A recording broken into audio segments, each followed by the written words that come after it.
Good morning, good afternoon and good evening, and welcome to the CX Service Design webinar. My name is Helen Bywater-Smith and I'm the Global Head of Service Design here at Ipsos. I'm joined today by my two colleagues, Jean-François Damais, who is the Global CX Chief Research Officer in the Customer Experience team, and Monique Centrone, who's the Head of Semiotics in the UK. It's 2022 and I don't think it's too late to say Happy New Year, and we could have been more excited to have you here joining us today. We'd like you to think of this session today as a 1 hour space where you can sit and think about your customer experiences and what you would like to deliver in 2022. We'd like you to think about the customer experience intention and what you would like your customers to be feeling, thinking and saying about you by the end of the year. We asked everybody to think about a customer experience or a journey where you would like to really improve. Maybe you want to redesign it, repair it, or refresh it this year. And we'd really like you to bring that into your attention today and treat this session almost a little bit like a clinic. We're going to be talking you through best practice frameworks and approaches, and you can start applying these right now to your customer experience design problem. In this session today, we're going to be talking you through why service design is important, what service design is, and we're going to be talking you through our approach. And as I said, as we go through all of our different frameworks and best practices, we'd really like you to start actually thinking about them and applying them to your customer experience problem. We know that there's varying levels of knowledge and understanding and expertise about service design on the call today. But hopefully there'll be something for everybody to learn.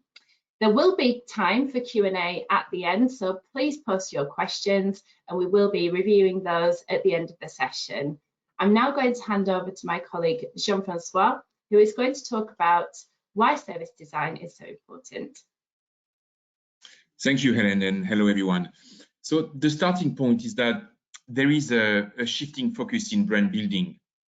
Brand and customer experience are becoming more and more linked, and the role of good customer experience in driving business success is really a hot topic today. If you think about a lot of the successful tech businesses of the last 10 or 15 years, they are clearly built on excellence of customer experience design and delivery and customer proximity. What's also very important to note is that experience disrupts above and beyond services. CPG brands are increasingly going direct to consumer, and therefore they have to create an experience. They have to design and deliver customer experience appropriately. All in all, there is a clear realization across the board that CX is much more than a delivery process. It is an opportunity to differentiate and to create stronger brands. And I'll finish with a quote that I think sums up the importance of CX. Our R&D data shows that over 40% of customers will stop using a brand if the experience is worse than promised. And customers make decisions every day that affect the bottom line. Organizations need to understand how customers make these decisions and how to influence them. And optimizing the customer experience starts with understanding customers' needs and expectations at all key CX moments. They need to understand how customers feel at various stages of the customer journey, how they form long-term impressions, perceptions, and memories, and ultimately make decisions. So the relevance to CX service design is that we need to understand how to design these CX moments across touch points, across channels that really meet customer needs and create strong memories and relationships. And we know that over time, great customer experience can create an emotional attachment. This is again some data coming from our R&D, and you can see on that slide that emotionally attached customers that are defined as customers that are not only satisfied but have also formed an emotional bond with the organization. These customers are far more likely to express a preference towards the brand. They're far more likely to advocate the brand, and they're far more likely to stay longer amounts of time with the brand. So emotional attachment is a worthy goal, and this is because it generates higher customer lifetime values. All of that leads us to what we call ROCXI, the concept of return on customer experience investment. If done well, every strategic improvement initiative should be delivering a return. And in CX, the types of outcomes that we talk about is our retention. Customers are retained and they stay longer with us. Advocacy, customers share their positive experiences with others. Share of spend, customers choose a brand more often. Or operational efficiency, which is all about serving customers in a cost-effective way. So the size of the prize of getting CX design right is huge. So we know that improving customer experience can lead to strong positive return and increased positive customer outcomes. But budgets are not unlimited. So how do we know how to prioritize action? How do we know where to start? How do we know where the focus should be when it comes to improving the customer experience? Well, quite often it starts with leveraging the data that organizations collect. You might be collecting data through surveys, insights through surveys, social, potentially CRM data. So there's a lot of data floating around. And the idea is to integrate insights to try and work out what are the experiences that need improving in priority, what are the pain points, what are the opportunities to differentiate. So extracting insights across sources of data to work out what the priority areas are. Brilliant, thank you, JF. We're now going to be thinking about what is service design, but first a story. So I'd like you to introduce you to my mum. This is my mum, Carolyn. She's 68 years old. And within the period of COVID, within the past 2 years, my mum actually started using a smartphone for the first time. Before then, she'd been on an older style phone. So for the first time, she started to be able to use things like WhatsApp. And here she is doing something in the garden with her phone. And I'd love to hear actually on the chat some of the things you think my mum might be doing here, sat in the garden with her phone. So we can see some answers popping up there. No, she's not taking a picture of her grandkids or trying to identify the plant sat next to her. She's actually trying on a new pair of glasses using an augmented reality enabled website. So my mum, who'd never used WhatsApp before, who'd never been on Facebook before, within the past 2 years, was sat in her garden here in the summertime as I was visiting, trying on an augmented reality pair of glasses in preparation of going to an optician appointment. So it's really fascinated me because I thought, you know, a couple of years ago, 5 years, 10 years ago, there was absolutely no way my mum would have been able to do this. So we can really see the impact on customer behaviour in the last couple of years, on all the new exciting tools that we can and ways that we can actually interact with the service through things like our mobile phone digitally. So thinking through service design and its relevance, the story and the relevance to this, we can really see how the service design of an optician experience has really changed over the years. In a service design piece of work, we start by understanding the different stages of an experience. So for example, with the optician experience, going through inspiration, window shopping, booking an appointment, having the optician assessment, choosing the glasses, collecting and having that final fit. And we think through and we understand and deep dive into the customer needs, which we'll speak a little bit more about here. So the customer needs might be inspiration here, getting somebody to show you what would suit you, trying on a different style, booking the appointment, the ease of that, having a great, thorough and safe optician assessment, choosing your glasses and sharing that exciting moment at the end, that peak end where you can have that exciting time when you're trying on your new glasses and having that final fit and trying on your new style. And what we do is think about how the service is delivered at the moment and what it could be. It's so exciting now, all the realms of possibility of how our services can be improved and refreshed. So it's really worth looking at. And if my mum can use augmented reality on a website, on her mobile phone, you know, the possibilities are endless for her. So service design is great because it gives us a holistic understanding of the customer experience. We see the customer, we see the total experience through the eyes of the customer, thinking end to end. So it's very holistic. We look at how the experience is being delivered through the different assets, the digital, the physical, and the human assets, and how it can be improved. but we also understand it from the employee perspective, the frontline employees, but also those people in the background who are doing the designing of the experiences, of the retail space, of the digital, of the apps, of the website.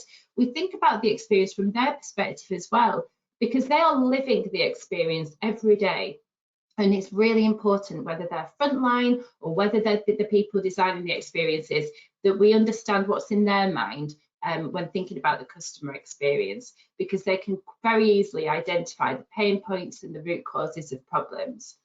We also spend a lot of time with stakeholders in the service design process. It's really important that you spend time listening to the back office staff as well, that are really supporting that whole experience, the people who are invisible and behind the curtain. So the people who are developing the systems and the processes that actually deliver and support the experience. So within your service design projects, it's really important that you're talking to your stakeholders, frontline and customers as well, to identify the moments of delight, the moments of pain, and the opportunities to make the experience better. Through lots of our R&D work that JF talked about earlier, we've identified there are 3 key principles to successful customer experience design and delivery. And we'd like you to think about these today and apply them to those experiences that you've brought along to the session that you'd like to improve. Are you meeting the expectations set by your brand promise? So customers come, whether you're going to the gym, whether you're going to a grocery store, whether you're buying a new book, on Amazon, you are loaded with expectations that have been built from your previous experience or experience of others. And when your experience meets these expectations, this is when customers are satisfied. If you are lower than the expectations in their mind, this is when problems start to occur. So it's really important that we know what the expectations are of your customers. And we'll talk about that in a second in one of our tools that we use in our framework. The second is that it's really important to drive strong relationships and build strong relationships through both functional and emotional satisfaction.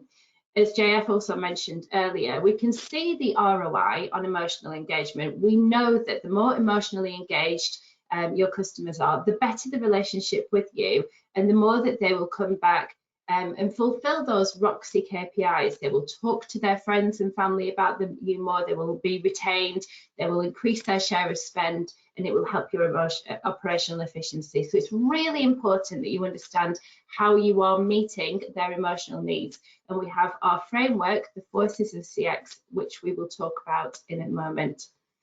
And deploying the right customer experience through your employees. I like to call the employees the souls of the business, because they are the people who truly are creating your customer experiences every day. If they are in your contact centers, if they are in your retail stores, if they are the people designing and delivering your digital experiences, those are the people who you really need to be channeling and pumping your customer experience through and making sure that they are living it and they really understand it. So now we're going to be talking through the service design framework. So again, bring to front of mind your challenge, your customer experience challenge that we asked you to bring along today. And let's start to unpick it and really think about how we would apply these best practice tools across the end-to-end process. So our projects always start with understanding the as is and what could be. As JF mentioned earlier, you're absolutely swimming in data, so it's really important that we get on the same page as you right at the beginning. So it's important that you spend time looking through your data and really understand what is that telling you about your customer experience, and also speaking to your stakeholders to really understand what is their intention behind the customer experience as well, before you speak to the customers and the frontline staff and people delivering the experience.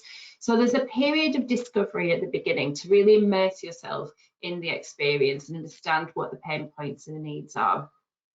And then we go into a process of ideation. So once we've understood these critical moments in the customer experience, we really need to then start to think about and imagine what could be. Once we've come up with some ideas, and gone through an ideation process in a workshop, we go through a prioritization exercise, understanding the viability, the desirability, and the feasibility of the different ideas and what we would like to take forward into development and prototyping. Once ideas are prototyped, we take them through a test and learn iterative process to build, refine, and take them as high fidelity as possible before we go into that delivery mode, where we start to think about how we're going to actually deliver the new experience before piloting, launching, and testing through our ongoing Voice of the Customer programs. So most organizations want to establish a long-term customer experience strategy with the aim of becoming more customer-centric and to invest in the customer experience. But to unlock resources, they need to build a business case for CX investment. They need to convince the C-level that improving the customer experience is a worthy goal. So what we can do, as you can see on the left-hand side, we use a solution called return on customer experience modeling, which is a form of predictive analytics that can really help us to link CX performance with actual financial performance. So we did that for a client in North America, and we showed that the total potential worth of improving the customer experience was significant, around $350 million. But once we did that, the next step is obviously to try and understand which specific areas of the customer experience need to be focused on and which areas are potentially generating the stronger return. So in our case, a checkout process was identified as the key priority for improvement with the highest potential to generate revenue gains if improved. But in a way, quantifying the potential return will not in itself lead to financial gains. Organizations need to actually improve the customer the experience to see that potential realized. So in our case, thinking about checkout, how might we improve the checkout procedure? Thanks, Jeff. So we can see how important your data is, and that really is your trigger and your starting point. Now, the term "how might we" is often used in design thinking and service design. So we'd really like you to take the design challenge that you have today, your customer experience challenge, and frame it as a positive "how might we" question. How might we really helps us to open up our minds to opportunities and puts us in a creative mindset. The how might we question can't be too broad or too narrow. It's enough to stimulate your thinking and get your creative juices flowing. These are some real life examples that we've worked on across our projects. So how might we improve the sales through our website? How might we improve our onboarding process? How might we create a world-class guest experience? How might we design a new contact center experience? How might we improve our direct consumer experience? So an omni-channel experience there as well. So please keep your how might we questions in mind as we go through and think about how we can apply some of the methods, some of the best practices, tools and frameworks that we're going to talk through now. So write down your how might we question, and if you want to put it in the chat, in the Q&A, it would be great to hear some of the ones that are on your mind at the moment. So taking your how might we question, we want to first of all take you into the world of the actual experience itself. So first of all, what you need to do is you need to discover what the experience is now and how it can be improved. So think about your customer experience that you've written down in front of you, your how might we question. What do you know right now about it? What are all the different data sources from your Voice of the Customer programs, your social media, all of those different sources that JF talked about before? Have a think about, you know, what's really telling you what the experience is and how it can be improved right now. And what do we know right now? So from an agency perspective, we would understand you know, if we were working with you on your Voice of the Customer program, or indeed, you know, with all of our understanding across customer experience, across competitors and adjacent competitors, what do we know about customer experience from our trends evaluations right now? We would bring that as well to the forefront. And then we would deep dive into the world of your customers and your front line and really understand through their eyes what the customer experience looks like and how it can be improved. Now, one of the key tools that we use in our Discover process is journey mapping. Journey maps come in all shapes and sizes, and they always look very different depending on the needs of the actual project. So this is quite a simple, quite visual one, but we get a lot more detailed and a lot more complicated, a lot more detailed when we need to. Journey mapping, I know everybody on the call will know about already, so we know this is nothing new, but there's lots of different types of journey mapping. We know a lot of our clients are using software journey mapping tools at the moment to understand their customer journey, and that's a really great starting point. But to really get under the skin and understand the psychology behind the customer behaviour, you really need to start having a conversation, a qualitative conversation with your customers to really understand what their needs are and how you can build a better and more emotional relationship. At its core, service design is a human-centered tool, so it requires conversations beyond quantitative data alone.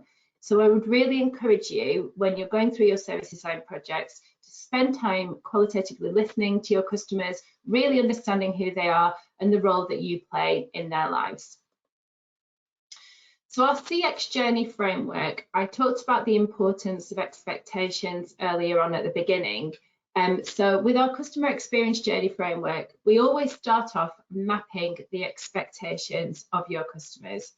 These expectations are coming from lots of different places, from the brand promise that we mentioned earlier, from their previous experience, or from the experience of others they might have heard about in experience. So expectations are really important because they provide a benchmark in the minds of their customers.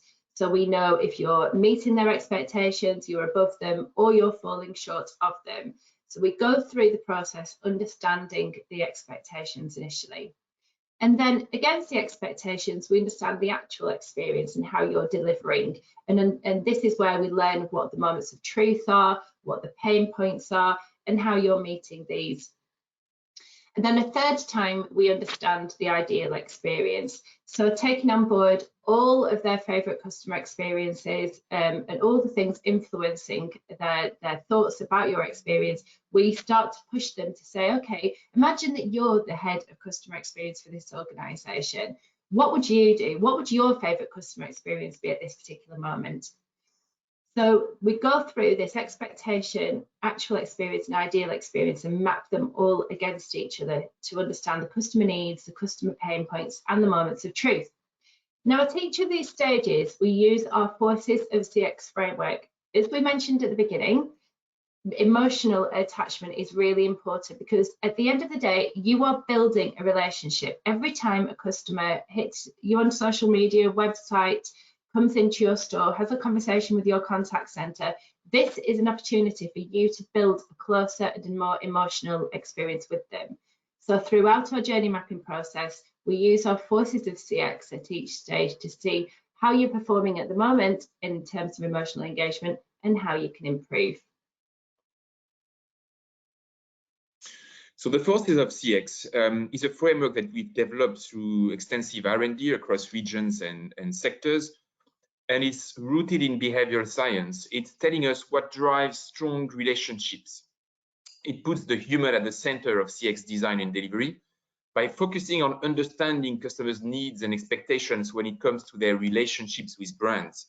So we've identified 6 key dimensions that have been validated to be strong predictors of emotional attachment and relationship strengths. So the idea is that focusing on these dimensions will allow brands to refocus customer experience measurement and management to address what truly matters to customers. So the framework can help organizations shape experiences or moments which fulfill customers' fundamental needs, both functionally and emotionally, and create long-lasting and profitable relationships. So this framework, the Forces of CX, sits at the very heart of our CX service design process. I'm now going to hand over to Monique to talk about semiotics. Thanks, Jeff. Now, customers often can't tell you why they think or feel the emotions they do. And this is where semiotics comes in, helping you answer the how might we question. So I'm going to talk a little bit now about the work I do in service design space. Every last element that your customer experience that your customer experiences communicates something about the brand, whether or not you plan it. Even the things you think that the customers won't notice, at a subconscious level, our brain interprets even the tiniest details, which become part of the judgment on your brand and what it means to them. So, are you making customers wait for service listening to a tired piece of elevator music? If your brand is playful or luxury, do your staff uniforms also communicate that same sense of playfulness or luxury? Are your restrooms functional and basic, or do they match what you're trying to do with the brand tonality, and the sensibility it's meant to deliver? You can think of these questions as a guide to how your organization or brand projects. And it happens through explicit ways that you plan, but also implicit ways that are often unplanned and that customers won't be able to help you design. Now, Helen mentioned the 3 key principles of successful CX design, which include meeting expectations set by the brand promise, providing the right ingredients to drive strong relationships, and deploying the customer experience through employees. Semiotics helps you understand, plan, and push the brand promise throughout every element that expresses the brand, explicit and implicit, through attention to all the details and how they connect with your brand promise and attributes. Semiotics is the science of signs. It's a methodology that helps unpack deeper meanings implicit in things like visuals, language, sensorials, and other elements in order to explain how they connect to and extend the brand. And that's all about how your brand projects to customers. It's based on how your brand and your experience that you provide fits within and resonates within the category and the larger culture. It can be used for small optimizations in experience or larger strategic challenges, new proposition development. The applications are very wide when it comes to experience. Now, all these micro elements of brand projection include things like fragrance, music and other kinds of sounds, color palettes, the colors and textures of materials, the kinds of food you may serve, the tone of voice used by staff or the language that they use. Think about how you would describe staff language that captures your brand. Should it be upbeat and friendly or more serious and concerned? How well the technology you use works for your customers also plays an important role. Does the brand tone of voice and language and visuals within digital echo your brand and the live experience of staff? Semioticians use advanced analytic techniques to help you understand the way that your brand communicates and projects underlying meanings held in all of these different elements, allowing you to understand what creates and shapes the emotions and judgments consumers have in your brand experience. Semiotics is able to take apart all of these things without asking consumers because it examines your brand experience through the lens of implicit communication. All of the granular touch points that we've been speaking about, something so seemingly insignificant as the fragrance of the hand sanitizer you have on your tables, can affect how people think about the brand. Is it overly floral or sweet, or does it smell like pure alcohol, making people feel like they're in a hospital? We attach each of these details as cues or symbols to what they mean in the larger culture. And the analysis helps you leverage the most effective meanings that communicate and elevate your experience. So experience design employs semiotics to understand how to optimize communication and experience, as I mentioned, by decoding implicit visual and verbal cues in the experience. And commercial semiotics does this by identifying the relevant set of contexts and cultural trends that are critical to your brand and unpicking them in granular detail. So let's take an example. We can start with a global airport hub. If we had to optimize experience for customers at a major international airport, you would start, of course, with understanding the consumer journey of travelers through journey mapping, their pain and pleasure points from ticket search through to time at the airport and travel completion, and all of the stages of the journey in between. But alongside, semiotics would lay out all the elements of the experience in a set of contexts and audit them along the same consumer journey, but with a semiotic lens, unpicking all of the underlying associations of elements in each stage and context. So we'd start with a semiotic decode of key airport communications with a cultural analysis, and we'd include the best, most inspiring international global air hubs, examining how they communicate, translate, and highlight central principles in the culture of travel. That could be national character, British at Heathrow, or Dutch at Schiphol. And we bring in critical cultural trends. So how is the airport using cues of sustainability or well-being for weary travelers, or safety in the physical environment and in service? And we want to understand the live experience itself, identifying conventions of mass and elite travel through a live semiotic excursion or evaluations of 3 key airports, which means that a semiotician would go through the actual travel experience, examining physical design of spaces, interiors, and overall experience, including services, shopping, and other key elements of that customer experience. And we do this for our clients' experience, but also 2 or 3 others. Those other brands form that context, international travel, which informs the traveler's implicit perception of your experience. Now, with this in hand, we have a framework that's able to diagnose problems in your experience, but having looked at those key competitors and sometimes even beyond for inspiration, we're able to bring in critical optimizations that will also give options for elevating the experience.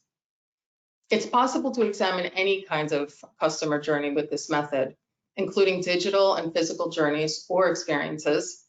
We first have to understand the contexts, and that's always going to start with your key competitors, but it can include other brands in the category for inspiration. And then we do semiotic audit of the experience itself, either in digital or in the physical spaces of your brand or organization, as well as the key competitors. Now, along the way, we go through that experience ourselves as a customer would, but we do it with that semiotic lens, picking apart every element that will have meaning in the journey to see how it performs against the category and against the brand, if it is fully projecting your brand promise. Now, thinking about your CX challenge, what are the elements of your experience that you need to optimize? And how is your brand being projected through the digital, physical, and human elements of the experience? What's being said about your brand? Put some of the elements in the chat and we can aim to discuss them at the end of the presentation. I'll hand back to Helen now, who's going to take you through the define phase, where you'll see how we bring all of the research to life and ideate new experiences in a workshop setting. Thank you, Monique. I love semiotics. It's absolutely fascinating, and some of the projects will always stick with me until I'm old and retired that we've worked on together. And once you understand semiotics, you really are looking all the time to think about what is a brand trying to say about itself through every single touch point and aspect. It's a great tool to have in your toolkit when you're looking at service design. So in the define moment, so we've come to this section, we've gone through the discover, we understand what the customer experience is, we understand what the business intention is, and how the front line are feeling in delivering the actual customer. Think about what the critical moments are in the journey to deliver a better experience. And here, this bit is it's really important that we really bring to life the customer experience, whether it's a business-to-business customer experience or a business-to-consumer customer experience. We really want to bring it to life. We use lots of different tools here to create empathy, understanding, and compassion with the teams, because it's really important that they get to really put the hats on of different customer groups and understand the customer experiences before they can ideate and come up with some fantastic solutions. Once we identify the critical moments, we start to think about how we can improve them. And this is where we use our ideation toolkit to really, push the ideas and think through how we can meet those emotional needs of the customers to create a better relationship. And we also think through the different needs of your personas and how you can better serve them to ideate a better experience. In the define stage, we have so many tools in our toolkit to really immerse our clients in the customer's world. And whether it's a physical or a digital workshop, you really need to think about how can we bring this experience to life in as immersive way as possible. So maybe think about, in a physical space, recreating the journey as much as possible using artifacts, role play, persona boxes, different outfits, different things that your different personas might carry around. And think through the forces of CX and how you're delivering against those at the moment to create that emotional attachment. Using journey maps, obviously we've been in the last 2 years, all of our workshops have been online, but there's some great tools online that you can use, such as Mural and Miro, to really, recreate the customer experience on there. And of course, using things like videos and augmented reality and virtual reality, where you can start to really take your teams into the world of the customers. Bringing in out of sector inspiration is really important as well. And either through semiotics or through looking and evaluating future and trends research, or even using your own experiences and bringing them in, it's really important that you use inspiration from out of sector as well to think through what you can learn from the best-in-class customer experiences and what you can deliver with that in mind and what you can be inspired for. So really creating empathy and understanding at this point is super important. Now, once we have created that empathy, going through an ideation experience and where we come up with lots of different ideas across the customer journey to really meet those needs and the expectations and fix the pain points of your different customer persona groups is really important. Once we've come up with these ideas, taking them through a prioritization exercise to understand the desirability, the viability and feasibility of the ideas, before we go into prototyping. Now, the prototype phase is when these new ideas come to life. Once you've prioritized the ideas that you would like to develop, start by thinking how you can prototype them to test them. Now, initially, low fidelity prototyping is a great tool and a great way to get initial feedback on ideas and understanding if they meet the customer needs. Low fidelity prototyping can be as simple as pen to paper, that anybody can do it. You don't have to be a designer, but the higher fidelity the prototype gets, obviously you need a lot more design input at that stage. But testing the initial ideas and putting sketches on pen to paper is a great way to communicate new ideas and explore and experiment them within your stakeholder teams and with your customers and your front lines. This is a very iterative process that you go through. So you start off with a low fidelity and you're working them up all the time in terms of making them as real life as possible before you can test them from a usability perspective and whether people can actually work them and what the interactions need to actually look like in reality. This is also a great tool to communicate and inspire your customer, your stakeholder groups internally as well. So getting everybody on board at this stage, from the low fidelity prototypes and working them up through to high fidelity is really important to communicate it internally and get the buy-in from your C-suite. So prototyping and testing at this phase before we move into the delivery phase. Once you've got the ideas that have been prototyped and tested and you've got the feedback from your customers, from your stakeholders and from your front line, we start to think about how we're going to actually deliver the experience. So here we finalise the design and make it optimal before the pilot and the launch. We think through the service blueprint, which we'll come on to speak about in a second, and think through how we're going to deliver the best experience and what's needed to deliver that experience. And we identify the right KPIs and decide how you're going to assess and monitor the impact of the pilot. So that's really important at this stage. So service blueprinting, once you've taken your CX challenge that we thought about at the beginning and you've gone through the process of discovering, of understanding what the real needs and pain points of your customer groups are, what the experience should look like, you've come up with the ideas, you've prototyped them, you've tested them, now you can start to redesign the ideal experience and think about the service blueprint. The service blueprint is where we think about what will the customer experience be from the customer's perspective, and how it's going to be delivered from the digital, the physical, and the human assets that you have. We also think about the front line and the employees in the back office. What do they need to deliver the experience? As Monique said before, maybe it's a change in uniform, maybe it's a particular system, a piece of technology that they need, maybe it's a particular app on their iPad or on their phone to help deliver the experience in a retail environment, or on an aeroplane or on a train.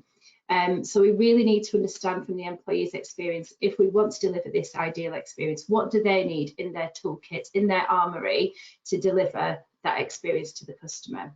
And from a back office perspective, what are the systems and what are the processes needed in place to deliver this experience? And as JF said, this is all to deliver a fantastic return on customer experience investment. Once you've been through a service design process and you've created and delivered a new customer experience, we are looking at how the experience builds advocacy with your customers and how it inspires them to share their experiences with others. We look at the retention of your customer groups and understand, how it's kind of keeping your customers staying with you, how it's increasing the share of spend and making them choose you more often, and of course, how it's improving your operational efficiency as well. So the 5 key benefits, just to summarise, of service design projects, are that service design projects do deliver a return on customer experience investment. We can see from our work across our service design projects, which we've done across most sectors now, including B2C and B2B work, whether it's a physical, recreating a physical environment, a digital experience, or an omni-channel experience, we can see that there is an uplift on these key measures. Service design ensures the experiences are built on deep, rich human understanding. So by the end, once you've gone through the process, you really understand your customers on a very deep emotional level and understand what their needs are. Service design keeps your experiences fresh because you're bringing in new ideas all the time. You're looking at different inspirational brands and how they're delivering their customer experiences, and also making sure that it's aligned to your brand promise and the culture that you are creating as well. And service design breaks down silos. It's a very collaborative tool, and it's a very collaborative process where all of your teams, no matter what team they sit in, they're all working together on these projects all the way through the process. So whether you're doing it internally yourself or you're working with an agency such as us, it's a very deeply collaborative process from day one, right from the stakeholder journey mapping and frontline journey mapping all the way through the process, every single stage. So it's extremely collaborative and breaks down silos. And finally, service design really embeds customer centricity. You're swimming in a reservoir full of customer understanding and customer data by the end of these types of projects. And all of this material, often our clients go on to use it for multiple purposes. They might use personas and journey maps in training on when they're onboarding new people joining the business as well, because you have so much in your hands, in your toolkit, to really understand and explain what the customer experience is by the end of these projects. And just to finish with a quote here, you cannot understand good design if you do not understand people. Design is made for people. So please, whenever you're looking at your customer experiences, whether you're repairing them, refreshing them, or designing something brand new, please go and start with a human-centered process and a design thinking tool such as service design. So thank you very much for listening today. We're going to go to questions now. So welcome JF and Monique back up on the screen as well. And we'd love to hear any questions, Tony, that have come up. Yeah, thanks, Helen, and great webinar. And I've just been going through the chat and quite a few questions coming through. We've got time to do a few of them, but not all of them. So what we'll do is, whatever we don't answer now, we'll make sure that we answer you individually following the webinar. So thanks for putting the questions in the chat. So Helen, I'm going to start with you. And there's a question here which is what's your recommendation to shorten the whole project from discover to deliver? And in the context for that is in today's challenging environment where money is scarce, we just don't have the time or the money, the resources to invest in a lengthy process. So I suppose the question is, do you need to do it all? Absolutely not. I mean, it depends completely on the size of the project, the purpose of the project. And many of our clients might start off with the discover and the define phase, and then it might pause and reflect on that before moving it into develop and deliver. Now, we have lots of great tools in our armory, in our toolkit, to help us speed up the process, such as digital ethnography, where we actually put apps on people's phones and they actually take us into the experience themselves. So there's lots of different shortcuts and ways that we can speed it up. But the length of the project is completely dependent on the need, on the actual objective. So whether it's redesigning a contact center experience or one element of a customer experience versus an end-to-end airline experience where we need to understand every single stage of the journey. So yeah, it's very, very dependent on the need of the project, but there's lots of tools and ways we can speed it up. And I think linked to that, there's another question here around the designing of the concepts. Do you actually need to use designers? Yes, so as I mentioned at the beginning, when with prototyping, there's lots of different ways, lots of different tools that we have from a user experience perspective that we use in our prototyping. The low fidelity prototypes literally are pen to paper. You can sketch a new idea straight away and start understanding whether it meets people's needs. But the higher and the closer that you get to piloting and launching it, obviously it needs to be more prototypes. So Monique and I, for example, worked on designing a hotel bedroom and hotel bedroom experience of the future. And that went through lots of phases of prototyping, from very low fidelity prototyping up to actually creating where the designers, the architects actually created rooms that could be tested. So yeah, lots of different levels in there. That sounds like a fun project. Nice mattresses bouncing up and down, that sort of thing. So, but I suppose in that context, that probably sounds quite costly. So there's another question here: is how big are these programs, or how pricey are they? So, can you answer that? Yeah, so again, it really depends on the project. Yes, that one, was a bigger investment because obviously you're changing something very big about the customer experience. But we have worked on smaller projects where it might be, changing one element of this experience, or going into a contact center to really understand how the contact center can deliver a more emotional experience with the customers. So that's on a much smaller scale where we mapped out the customer journey, went in and got to the front line to understand what tools they needed to deliver a better customer experience. So yeah, the size and the scale of it really does depend on the need and the purpose of the project, really. Are you able to give any ballpark figures in terms of a range, or is that just too dangerous? It's always on an international project. It's always, true, yeah. But they can range from 30K, 30 up to 120. But again, it depends on countries involved as well. When we've done global studies, as Monique said before, you need to understand the culture. And when we've done airline and airport redesign before, you really need to understand the different cultures as well that are involved. So it depends how many countries are involved. So there's lots of different variables. But if anybody wants to get in touch and have a conversation about it, we can share some clearer ballparks there as well. Okay, great. There's another one here. This one's for you, JF, and it's specifically around CX forces. There's quite a few questions on CX forces, but there's one quite pointed question, which is, let me just scroll to it. How do you use the forces of CX across your CX strategy? So how can you embed it into your CX strategy? Yes, I mean the forces of CX came from a need that we saw from clients to try and create a more human-centric CX vision.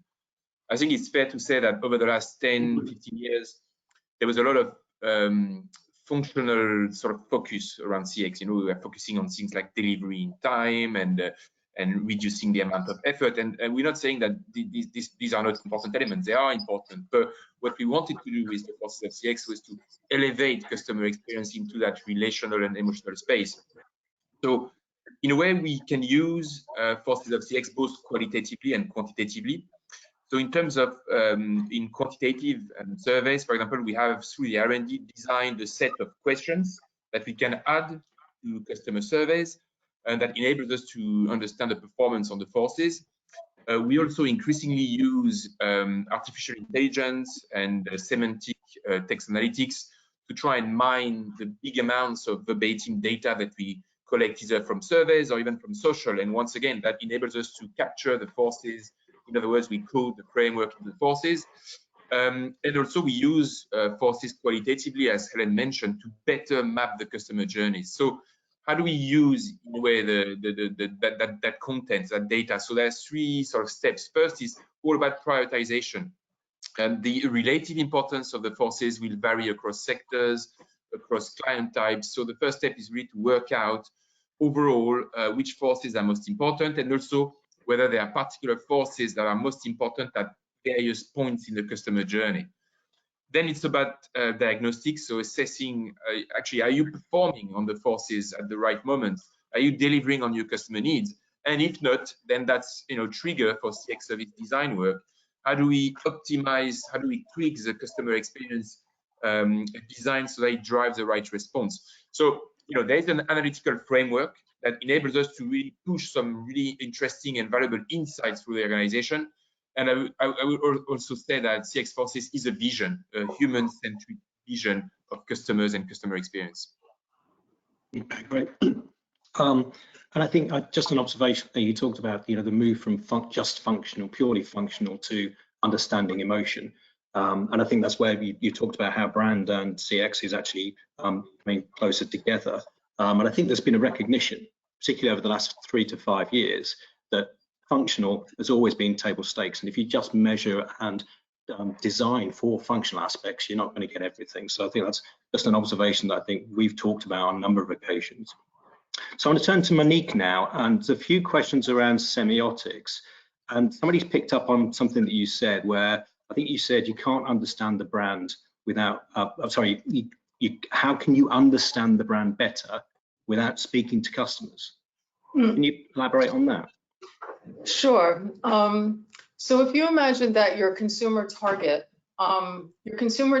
is your target because they have a set of shared experiences, and what's in their head and is basically based on their previous experience.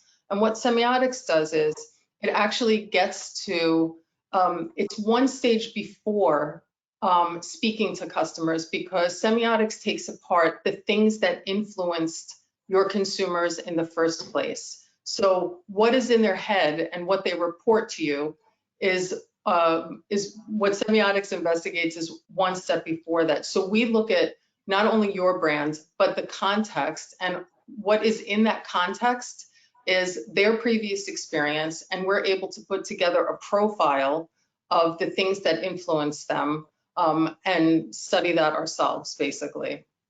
And the remarkable thing is, no matter how many times I've worked on a semiotics project that has qualitative research alongside, they're always remarkably aligned. So it's just something that you see time and again, that what semiotics studies, the things that those specific set of contexts and experiences really matches what consumers are voicing over in the end. Okay, and another one here, I suppose in the context of that, you also mentioned culture. So can you elaborate a little bit more on cultural references? For anybody who's done quantitative research, and I'm sure there's a lot of people here who are maybe only looking at numbers, right? The reason why we have to go to different markets and we see different results in different markets often is based on the fact that we belong in different cultures. So we can call them markets, but in semiotics, we think of them as different cultures, because all of the things within a specific culture are actually influencing people. So that's one important way that we think about culture.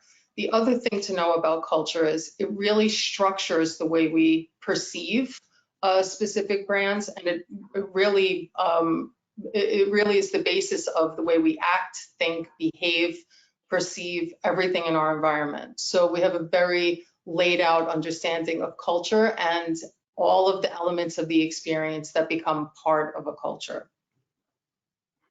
And finally, on semiotics, there's quite a few questions around. Give me an example.